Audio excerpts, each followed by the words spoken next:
त्यामुळे यावेळेला जास्तीत जास्त लोकांनी मतदान करावं म्हणून तुम्ही काय आवाहन कराल? मला असं वाटतं की जेवढं मतदान कमी होईल तेवढं त्यांच्या पदरी काय पडेल हे गेल्या 5 वर्षात पाहिलं. तर मला असं वाटतं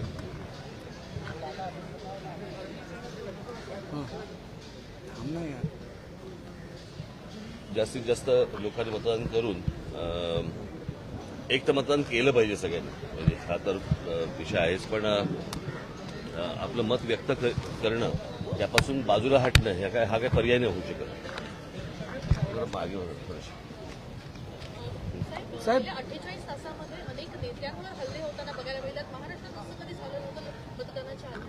पैसे सापडत होते, हल्ले होताना अनिल देशमुखांवर हल्ला झाला, अपक्ष उमेदवारांवरती पण हल्ले झाले. तुम्हाला आठवत असेल तर माझ्या गुढीपाडव्याच्या सभेमध्ये मी असं म्हटलं होतं तेव्हा की जे तुम्ही आजपर्यंत पाहिलं नाही अशा गोष्टी तुम्हाला या निवडणुकीमध्ये बघायला मिळतील. कळलं का? ते बघायला मिळत आहे. साहेब, आपण अभित इथे उभा आहे. महाराष्ट्रात आपले अनेक उमेदवार उभे आहेत. आपण नेहमी म्हणताय की यावेळेस सत्तेत मनसे असेल, कसं परफॉर्मन्स पाहताय? झालं ना, आता सगळ्या निवडणुका झाल्या, आता मतदान झालं.